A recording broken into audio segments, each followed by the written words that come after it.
Hello and welcome to my channel. I have another question, and the question is, who was Pontius Pilate? Pontius Pilate was the Roman governor of Judah from AD 26 to 36, serving under Emperor Tiberius.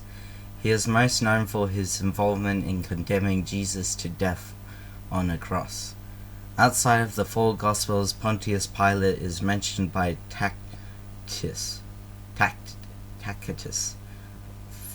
Philo, and Josephus.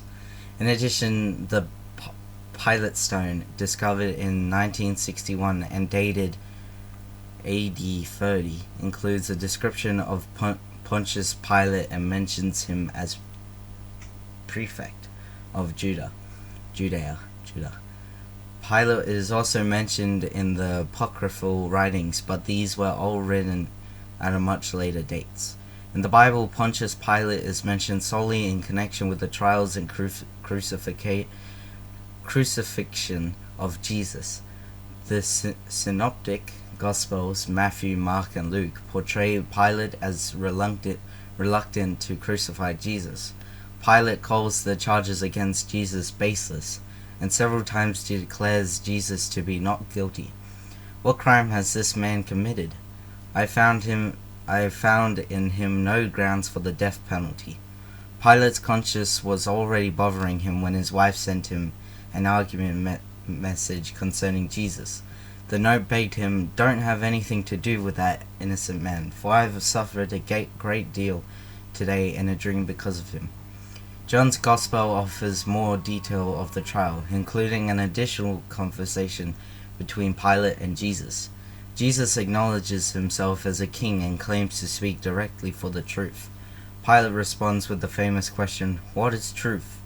The question intentionally communicated multiple meanings. Here was a situation in which truth was compromised in order to condemn an innocent man.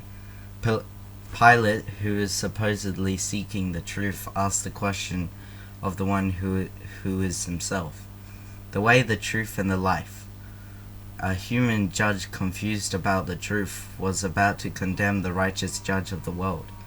In the end, Pilate sought a compromise. Knowing Jesus had been handed over to the religious leaders out of envy, he appealed to the crowds at the Passover, asking which criminal should be set free, Jesus or Barabbas. The leaders convicted the crowd to cry out for Barabbas. Giving in to political pressure, Pilate authorized both the flogging and crucifixion of Jesus. Wanting to satisfy the crowd, Pilate releases Barabbas to them. He had Jesus flogged and handed him over to be crucified. Pilate had the charge against Jesus posted on the cross above Jesus' head. "This is Jesus, the King of Jews." As soon as Jesus died, Joseph of Arimathea asked Pilate for the body of Jesus in order to bury him, and Pilate granted the request. The last glimpse we have of Pontius Pilate is when he assigns guards for Jesus' tomb. Pontius Pilate's brief appearance in Scripture is full of tragedy. He ignored his conscience. He disregarded the good advice of his wife. He chose political expediency over public rectitude, and he failed to recognize the truth even when the truth was standing right in front of him. When given an opportunity to evaluate the claims of Jesus, what will we decide? Will we accept his claim to be the king, or will we follow the voice of the crowd? Thank you for listening to this question, and I'll see you next time.